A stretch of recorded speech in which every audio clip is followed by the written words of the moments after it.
창세기 6장 13절에서부터 22절 말씀입니다. 저하고 여러분하고 한 절씩 교독하고 22절 한 목소리로 함께 읽겠습니다. 13절부터 제가 먼저 봉독합니다. 하나님께서 노아에게 말씀하셨습니다. 모든 육체의 끝이 이르렀다. 그들로 인해 땅이 폭력으로 가득 찼기 때문이다. 내가 곧 그들을 세상과 함께 멸절하겠다. 나는 장나무로 방주를 만들고 그 방주에 방들을 만들어라. 그 안팎에 역청을 발라라. 그것을 만드는 방법은 이러하니 방주는 길이가 300규빗, 너비가 50규빗, 높이가 30규빗이다. 방주에는 창문을 만드는데 위로부터 1규빗 아래에 내고 방주의 문을 옆으로 내며 아래층과 2층과 3층으로 만들어라. 내가 곧 땅에 홍수를 일으켜 하늘 아래 생기가 있는 모든 육체를 다 멸절시키리니 땅에 있는 모든 것이 다 죽을 것이다. 그러나 너와는 내가 언약을 세우겠다. 너와 내 아들들과 내 아내와 내 며느리들은 방주 안으로 들어가라. 또한 너는 살아있는 모든 것들 곧 모든 육체 가운데 암수 한 쌍씩을 방주 안으로 들여보내 너와 함께 살아남게 하여라. 모든 종류의 새들, 모든 종류의 가축들, 땅에서 기는 모든 것들 가운데 살아남기 위해 둘씩 내게로 나아올 것이니 너는 먹을 만한 모든 음식을 가져다 저장해 두어라. 이것이 너와 그들을 위한 식량이 될 것이다. 노아가 그대로 행했으니 하나님께서 그에게 명령하신 대로 했습니다. 저는 처음 만나는 분들이 많이 질문하시는 질문 중에 어떻게 하다 목사 됐냐고. 그러면 그냥 저희 어머니가 저희 누나를 낳으시고 그 다음에 아들 낳으면 무조건 하나님께 바치겠다고 해서 소원기도 하셨다고 그런 얘기하고, 또 1살 때쯤 돌쯤 됐을 때 제가 연탄가스를 마셔서 거의 죽게 됐는데 하나님이 살려만 주시면 또 바치시겠다고 해서 이거를 안 하면은 이중 처벌감이 되기 때문에 순종해서 목사가 됐다고 이렇게 얘기를 주로 합니다. 근데 사실은 제가 대학을 졸업하고 이제 신학교에 들어가기 전에 그런 마음이 들었어요. 아니, 하나님을 위해서 정말 제 삶을 바치는 거 좋은데 이렇게 억지로 끌려가는 식으로는 하고 싶지 않다. 그리고 정말 내가 주님을 위해서 부름 받았다면 내 마음으로, 내 의지로 주님께 헌신을 해야 되는 것이 옳지 않을까 싶어서 주님께 기도했습니다. 그리고 하나님이 정말 주님께서 저를 쓰기를 원하신다면 제가 제 모든 것을 주님께 바치겠습니다. 하나님과 약속을 했어요. 그래서 어쨌든 그렇게 기도를 하다 보니까 서원을 3번 한 꼴이 됐습니다. 남들은 한 번도 안 하는 서원을 3번을 하고 주님께 헌신하겠다고 했어요. 근데 그때 그렇게 기도를 하게 된 이유 중에 하나는 그때 큐티를 하다가 하나님께서 주신 그 소망의 메시지 때문이었습니다. 그때 이제 한참 다윗에 대한 이야기를 읽고 있었는데, 다윗이 그렇게 작고 형편없고 또 자신감도 없지만 하나님께서 골리앗을 이기시고 하나님께서 그런 위대한 일을 이루시는 것이 저를 향한 꼭 소명처럼 여겨지고 또 약속처럼 느껴졌습니다. 그리고 그 약속이 제 자신 안에 점점 더 확신이 되고 또 분명하게 되면서 이제는 하나님 기쁨으로 제 뜻으로 섬길 수 있다, 이렇게 생각을 한 것이죠. 여러분에게 있어서 하나님의 명령과 또 순종해야 될 것은 무엇입니까? 그리고 그것에 어떻게 반응하고 계시고 또 어떤 모습으로 순종하고 계신지 모르겠어요. 저는 오늘 이 노아의 이야기를 통해서 하나님이 주시는 또 하나의 영적인 선물을 나누고자 합니다. 그것은 순종입니다. 우리 14절 말씀, 15절, 16절 이 3절 말씀 같이 읽도록 하겠습니다. 시작. 너는 잣나무로 방주를 만들고 그 방주에 들을 만들어라. 그 안팎에 역청을 발라라. 그것을 만드는 방법은 이러하니 방주는 길이가 300규빗, 너비가 50규빗, 높이가 30규빗이다. 방주에는 창문을 만드는데 위로부터 1규빗 아래에 내고 방주의 문을 옆으로 내며 아래층과 2층과 3층으로 만들어라.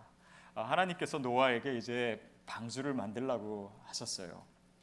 근데 하나님 정말 꼼꼼도 하시지 이렇게 방주를 만드는데 그 치수며 재료며 창문은 어떻게 내고 창문의 위치는 어떻게 달고 문은 어느 쪽에 달고 이것까지 다 가르쳐 주시는 거예요.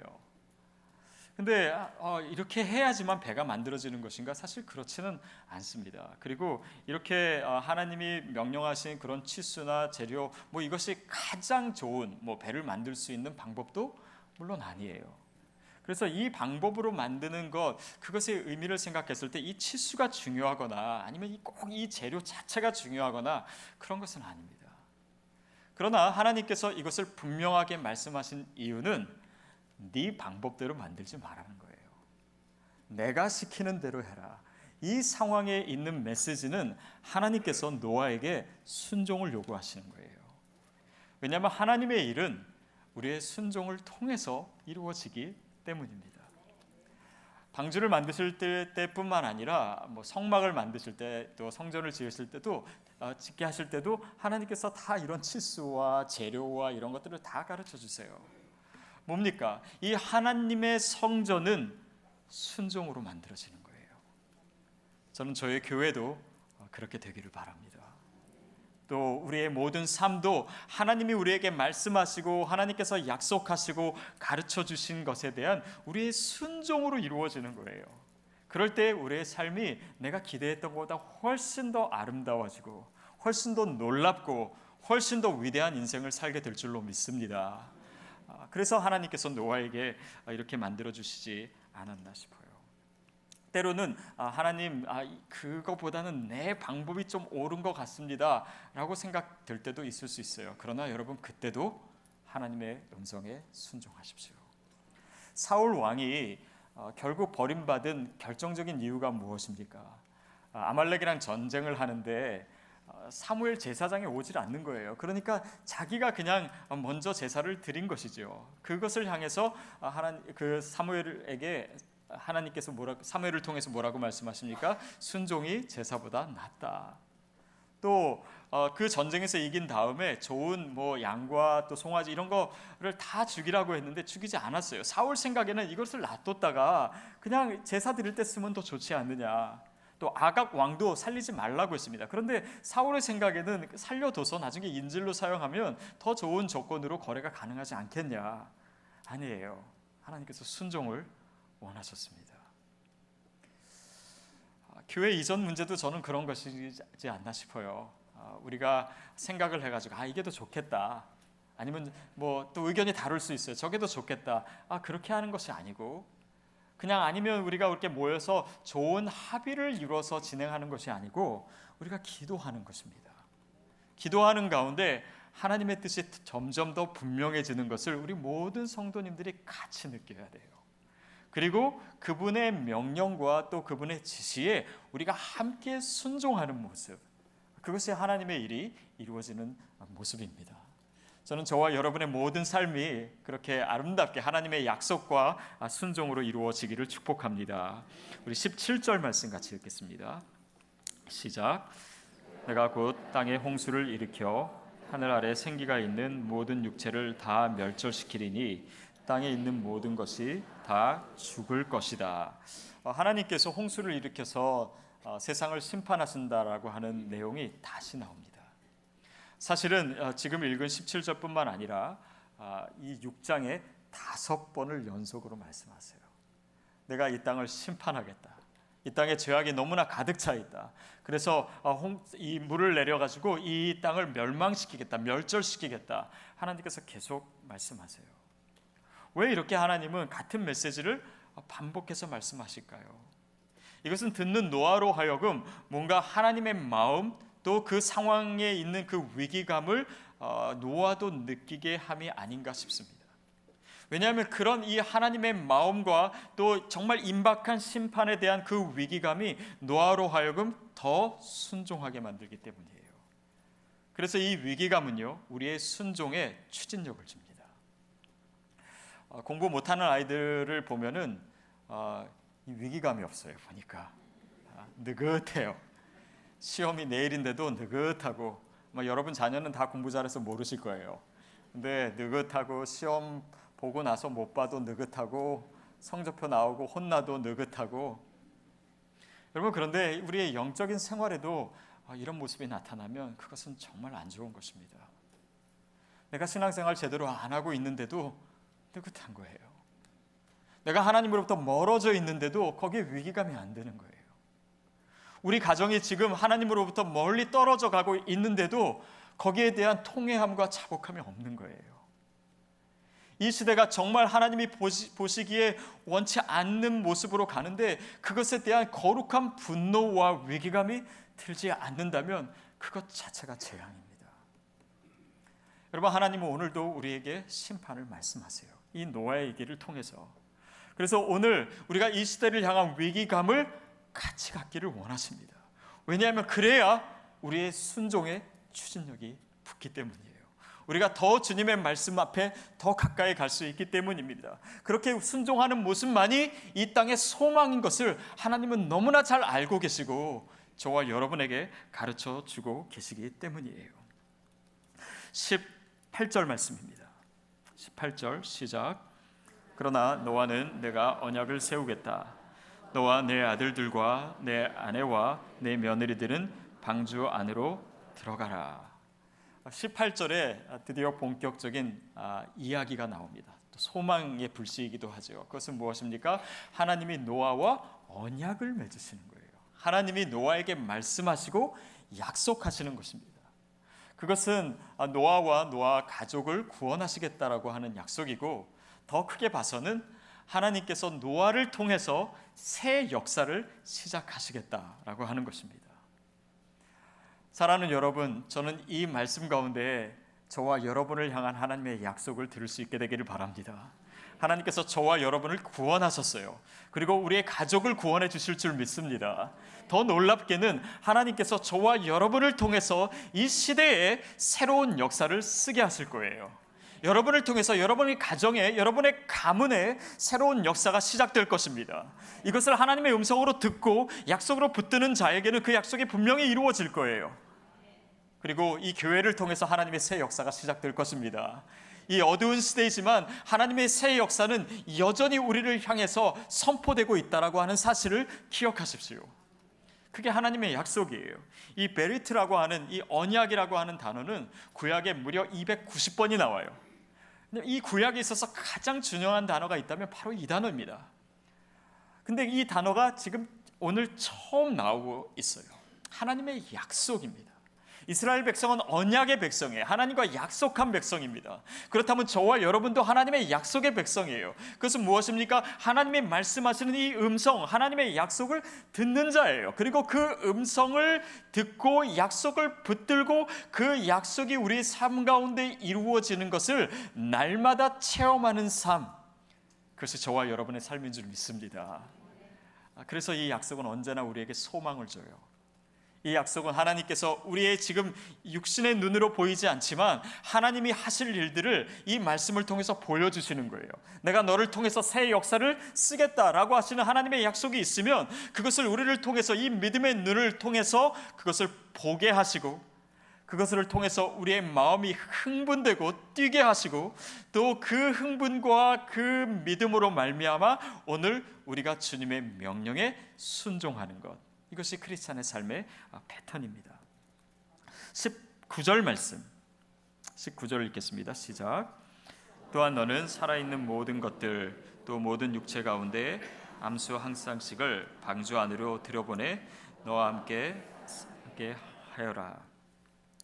하나님께서 노아에게 배를 만들어라. 뭐 엄청나게 큰 배죠. 근데 그거는 물론 오래 걸리고 힘든 일이지만 어떻게든 만들면 됩니다. 근데 지금 노아에게 명령하시는 것은 이 살아있는 모든 것들, 모든 육체 가운데 있는 암수 한 쌍씩을 방주 안으로 들여보내라고 하는 것이에요. 여러분 생각해 보세요. 이게 가능한 일일까요? 이게 동물들 언제 다 잡아가지고, 그것도 저는 봐도 뭐가 암놈이고 순놈인지도 잘 모르겠는데 잡고 하늘에 날아다니는 것도 다 잡아가지고 방주 속에 집어넣고, 여러분 하나님께서 우리에게 명령하실 때 우리가 잘 순종하지 못하는 이유 중에 하나는 그것이 내가 할 수 없는 일이라고 생각하는 거예요. 물론 우리의 힘이 부족하고 연약해서도 그렇습니다. 그러나 하나님의 일을 하는 사람에게 있어서 분명하게 우리가 깨달아야 될 것은 나의 연약함을 고백하는 것입니다. 내가 할 수 없음을 인정하는 것이에요. 그럴 때, 그것을 내려놓을 때 이 나의 교만도 내려지지만 나의 두려움도 내려지게 됩니다. 또 나의 이 그런 혼란스러움도, 비겁함도, 연약함도 같이 내려놓는 것이에요. 그리고 그 비어진 곳에 무엇이 채워집니까? 하나님의 능력으로 채워지는 거예요. 하나님의 지혜가 들어오고 하나님의 힘과 또 하나님의 역사가 우리 삶으로 들어오기 시작하는 것입니다. 그래서 결국은 우리가 더 큰 확신을 갖게 되는 것이에요. 결국 이런 우리가 가졌던 그냥 내 능력에 대한 확신으로 우리가 뭔가를 하는 것이 아니고 하나님께서 주신 확신, 주님의 약속에 대한 확신, 주님의 능력에 대한 확신이 결국 우리로 하여금 순종하게 하는 거예요. 그래서 하나님의 일은 이루어지는 것입니다. 어떻게 이루어지는지 볼까요? 우리 20절 시작. 모든 종류의 새들, 모든 종류의 가축들, 땅에서 기는 모든 것들 가운데 살아남기 위해 둘씩 내게로 나올 것이니. 이게 하나님의 방법이에요. 우리가 할 수 없다라고 생각하고 어렵다고 생각했는데 하나님은 이 모든 동물들로 제발로 나오게 하시는 거예요. 그래서 하나님의 일은 이루어집니다. 여러분, 노아의 배에는요 어떤 이 동력이 없어요. 그래서 앞으로 나가게 하거나 뭐 방향을 바꾸거나 이런 것이 없습니다. 그냥 물 위에 떠 있는 거예요. 그 의미는 무엇입니까? 이 배는 하나님께서 인도하시고 하나님께서 가라고 하는 방향으로 가는 것입니다. 이건 단지 우리의 삶에 있어서 내가 할 수 있는지는 별로 없고 그냥 이렇게 관망하는 자세로 이렇게 그냥 무책임하게 살아라라고 하는 것이 아니에요. 하나님의 약속을 들었고 또 우리가 하나님의 뜻에서 확신할 수 있다면 거기에는 주님의 인도하심이 분명히 있습니다. 그렇다면 우리는 적극적으로 주님을 따르는 거예요. 적극적으로 주님의 말씀에 순종하는 것입니다. 그럴 때 하나님의 기적의 역사를 날마다 체험하는 삶이 하나님의 일이 이루어지는 방식이에요. 저희 교회에 하나님께서 허락하신 그런 많은 은혜들을 보면은 저도 깜짝 놀랄 때가 많습니다. 특별히 우리 교육자도 정말 좋은 하나님의 사람들을 보내주셨고 오늘 사회 보신 우리 김미정 목사님도 그냥 그 아들 때문에 그 얼바인 한번 방문하셨다가 그때 그냥 얘기하면서 제가 같이 사역하자고 해가지고 얼떨결에 저희 교회로 오시게 됐는데 이렇게 사역을 잘하실 거라고 저도 생각도 못했어요. 그러니까 하나님께서 정말 보내주신 거지요. 또 저희가 정말 제가 한 10년 전부터 늘 예배에 대한 고민을 하고 이 시대를 향한 정말 하나님께 드릴 수 있는 최고의 예배는 뭘까? 거기에 순종하는 마음으로 저희가 몇 달 전부터 작년부터 연구를 하고 또 막 교회도 다니고 노력을 하기 시작하니까 하나님께서 심영진 전도사님을 보내주시더라고요. 이 전도사님은 서울에서 온누리교회에서 그렇게 몇 년 동안 오라고 해도 안 가시던 분인데 제 발로 하나님께서 보내주신 거예요. 그러니까 제가 부르지 않았어요. 그런데 하나님께서 정말 대한민국 최고의 찬양 인도자도 보내주시고, 여러분 우리의 삶에 정말 하나님의 뜻이 무엇이고 또 하나님께 순종하는 삶에는 하나님께서 다 제 발로 걸어 나오게 하시는 주님의 능력이 있는 줄 믿습니다. 저는 여러분에게도 그런 하나님의 역사가 있게 되기를 바랍니다. 하나님께서 저와 여러분에게 사람도 보내주실 거예요.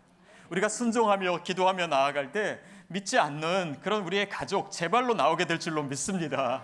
또 하나님께서 우리에게 필요한 것들도 내가 일일이 다 찾아다니지 않아도 우리가 순종하는 삶 가운데 하나님의 인도하심을 받는 가운데 하나님이 보내주시는 것을 여러분이 받게 될 거예요.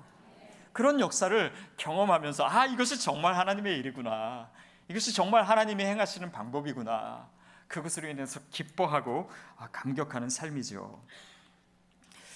자, 20절 그 말씀을 우리가 읽었고, 그때 이제 하나님께서 이렇게 그 노아에게 하나님께서 허락하시는 그런 그 능력들을 보면은 이것은 정말 이 하나님께서 계획하시고 하나님께서 말씀하시고 그 말씀에 대해서 우리가 어떻게 순종하는가, 바로 이 이야기가 노아의 이야기뿐만 아니라 성경의 모든 이야기에서 나타나는 일관적인 패턴이라는 것을 볼 수 있습니다.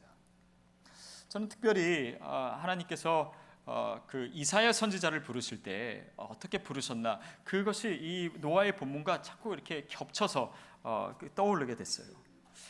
이사야가 어떻게 하나님의 부르심을 받고 순종을 하냐면, 그가 부름을 받았을 때 그 이사야 6장에 보면은 우시야 왕이 죽던 해에 부름을 받았습니다.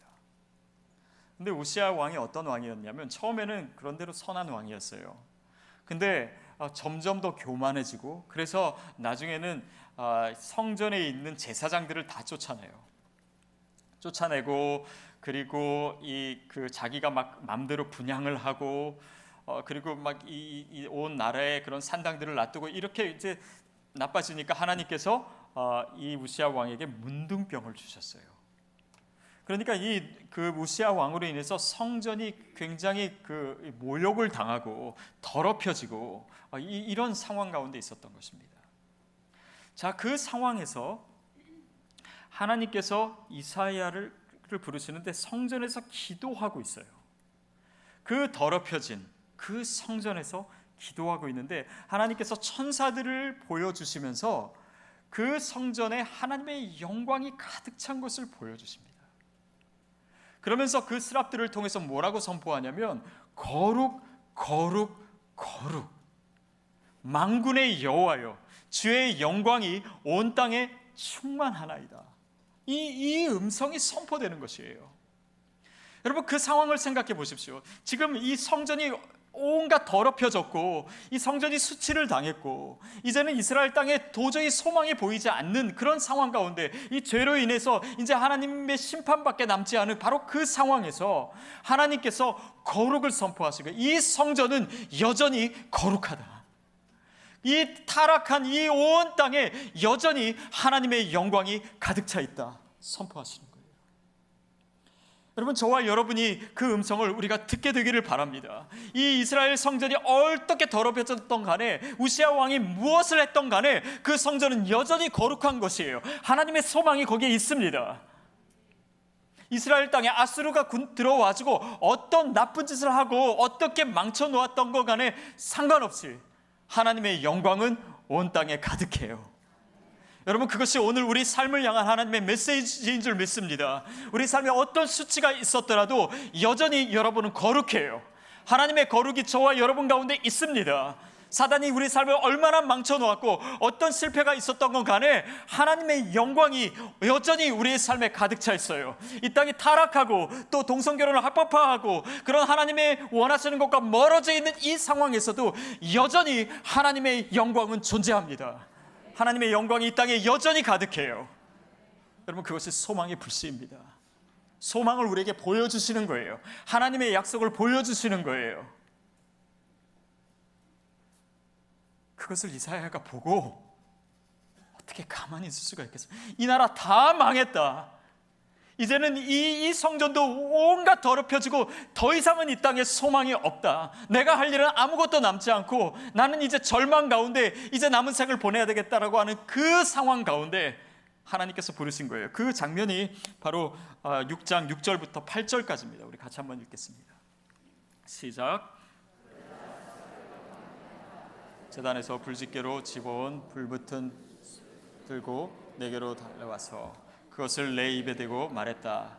보라, 그것이 내 입술에 닿았으니 내 죄는 사라졌고 내 허물은 덮어졌다. 8절.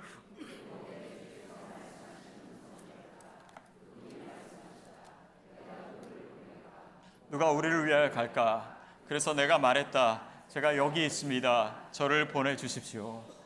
이사야는 그 절망적인 순간 가운데 자신이 하나님 앞에 부정하다고 생각했어요. 이 부정한 시대 가운데 살면서 내가 어떻게 이 시대를 구원하는 하나님의 역사를 감당할 수 있겠습니까? 내가 어떻게 이 세대 가운데 소망이 될 수 있겠습니까? 그러나 하나님께서 그 천사를 통해서 그 수치를 그 입에 대시면서 내 죄를 내가 사하였고 너의 허물을 내가 제하였다 말씀하세요. 여러분, 오늘 저와 여러분에게 말씀하신 음성도 동일합니다. 하나님께서 우리 죄를 용서하셨고 우리를 구원하셨어요. 하나님께서 이 시대를 향한, 우리의 가정을 향한, 우리의 직장을 향한, 우리의 삶의 자리를 향한 거룩한 소명을 우리에게 허락하셨습니다.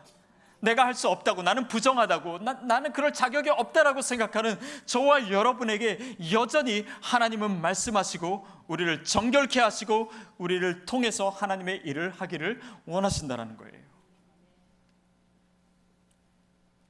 이사야가 그 광경을 보고 그 하나님의 약속을 받고 순종하지 않을 수 없었습니다. 주님, 제가 여기 있습니다. 나를 보내소서. 주님, 제가 여기 있습니다. 나를 보내소서. 내 힘으로 할 수 있는 건 없습니다. 시대는 여전히 어둡습니다. 사람들은 내 이야기를 들을 생각조차 하지 못합니다. 그러나 이것이 내 힘과 내 방법대로 되는 것이 아니라 하나님께서 하실 것이기 때문에, 그리고 하나님께서 나를 부르셨기 때문에 제가 여기 있습니다. 나를 써주소서. 순종했던 것입니다. 여러분, 하나님의 일은요, 이렇게 순종을 통해서 이루어져요. 하나님의 약속을 받고 그 음성을 듣고 그 광경을 우리의 믿음의 눈으로 보는 자가 기쁨으로 순종하는 것이에요. 그것이 하나님의 역사예요. 제가 신대원을 마치고 유학을 가려고 이제 준비를 하다가 어느 한 목사님이 저 개척교회에서 사역을 하자 그래서 제가 1년을 순종한 적이 있습니다. 그 순종한 의미를 저는 깨닫지 못했어요. 근데 그 순종을 했는데 보니까 그 해를 지나고 나서 제가 유학을 떠나니까 이제 IMF가 온 거예요. 그래서 이 순종의 결과가 왜 그런가? 이 환율이 이렇게 높아지는 게 순종의 결과인가? 근데 중간에 뭐 일어났던 많은 일들 제가 얘기한 적도 많지만은 하나님께서 제가 신청하지도 않은 장학금까지 나중엔 다 주시더라고요. 그러니까 우리의 삶에 이게 다 일어나는 패턴이에요. 오늘도 노아에게 하나님께서 내가 너와 언약을 맺겠다, 내가 너를 통해서 이 새로운 민족을 일으키겠다, 새 역사를 시작하겠다라고는 말씀이 있고 그것을 그대로 받는 거예요. 그게 21절 말씀입니다. 22절 시작. 노아가 그대로 행했으니 하나님께서 그에게 명령하신 대로 했습니다. 노아가 그대로 행했으니 하나님께서 그에게 명령하신 대로 했습니다. 행했으니 했습니다. 이 얘기는 계속돼요. 노아가 아까 심판에 대한 메시지도 5번 나왔다 그랬죠. 노아가 하나님의 명령하신 대로 행했습니다. 나도 5번이 나와요. 계속해서 나오는 거예요. 하나님이 명령하신 그대로 행하는 노아. 여러분, 여기에 우리 인생의 축복의 비밀이 있습니다. 하나님의 약속은 바로 그 모습을 통해서 이루어져요. 오늘 하나님의 음성을 우리가 들을 수 있다면, 그 약속을 붙들 수 있다면 또한 우리가 순종할 수도 있습니다. 그런데 여러분, 기억하십시오. 이 사단이요, 오늘도 저와 여러분이 이 말씀 가운데 서고 하나님의 말씀대로 살아야 되겠다, 하나님이 나에게 마음에 주신 그런 영적인 부담감이나 명령들을 정말 내가 순종해야 되겠다 했을 때 방해하는 것이 분명히 있을 거예요. 언제 방해하느냐? 말씀을 들을 때는 방해하지 않을 수도 있어요. 아니면 설교를 듣고 마음이 동하고 막 은혜를 받고, 그때까지 사단은 별로 우리를 공격하지 않을 수 있습니다. 왜냐하면 상관 안 해요. 왜? 우리가 움직이지 않으면, 순종하지 않으면 우리가 듣고 은혜 받은 말씀은 우리를 스스로 속게 할 것이기 때문이에요. 스스로를 속이는 것이 되기 때문이에요. 무엇이 옳은 것인지 알지만, 무엇이 하나님의 뜻인지도 알지만, 그것에 대해서 내 마음에 은혜도 주셨지만 그것에 순종하지 않고 행하지 않는다면 우리 스스로 속는 것입니다. 또한 속이는 것입니다. 그러나 우리가 움직일 때 사단은 당황하기 시작해요. 사단은 우리를 방해하기 시작할 것입니다. 여러분, 그러나 그 상황에서도 우리를 향한 이 하나님의 역사의 패턴은 결코 잊지 마십시오. 우리의 순종을 통해서 하나님의 약속은 이루어져요. 여러분, 어쩌면 우리의 삶을 지금 맡고 있는 장애물이나 또 정말 하나님의 약속이 우리 가운데 있음에도 불구하고 이루어지지 못하는 것이 있다면 바로 여기서 걸려 있는 것일 수 있습니다. 하나님이 저와 여러분에게 지금 원하시는 순종은 무엇인가요? 마음속에 담아두기만 했지 그것을 행하지 못하고 있었던 것은 무엇일까요? 하나님의 약속이, 그 놀라운 비밀이 우리에게 이미 주어졌음에도 불구하고 그 축복의 자리로 나아가지 못하게 하고 우리의 발목을 잡는 것은 무엇일까요? 여러분, 이 예배 가운데 우리가 그 사실, 또 그 음성을 다시 들을 수 있게 되기를 바랍니다. 그리고 순종하십시오. 내 힘으로 할 수 있는 것도 순종하고 할 수 없는 것도 순종하십시오. 때로는 이해되지 않는 것도 하나님의 뜻이라면 순종하십시오. 노아의 역사가 바로 그렇게 이루어지고 그가 그 말씀에 순종함으로 말미암아 이 시대의 소망이 되었다라고 하는 사실은 오늘 우리에게도 너무나 분명한 사실이다라고 하는 것입니다. 사랑하는 여러분, 순종은 하나님의 약속을 향한 또 희망으로 가득 찬 그런 경주입니다. 하나님의 약속이, 하나님의 말씀이 오늘 저와 여러분의 영의 눈을 떠서 보게 되는 그 하나님의 약속이 분명히 있다면 오늘 우리 삶을 통해서 하나님의 뜻은 우리의 순종을 통해서 이루어집니다. 여러분, 하나님은 역사상 어느 순간에서도요 포기하신 적이 없어요. 하나님은 어느 순간에서도 소망의 불씨를 남기지 않으신 적이 없습니다. 그렇다면 그것이 하나님의 뜻이에요. 이 노아의 시대까지 완전히 타락한 이 시대 가운데도 하나님은 새 역사를 시작하세요. 그렇다면 지금 선포되고 있는 하나님의 말씀도 여러분에게 너무나 분명한 하나님의 뜻과 계획이에요. 하나님의 소망이 분명히 있습니다. 우리가 다 무너졌다고 생각했던 그런 우리의 가정과 우리의 사업과 우리의 인생에도 하나님의 소망의 불씨는 여전히 존재합니다. 여러분, 믿음의 눈으로 그 약속을 보십시오. 우리의 귀를 열어서 그 하나님의 음성과 그 약속을 들으십시오. 그리고 그 약속을 붙잡으십시오. 그리고 그 약속에 순종하시고 그렇게 힘찬 발걸음을 내디디시는 저와 여러분 되기를 주의 이름으로 축복합니다.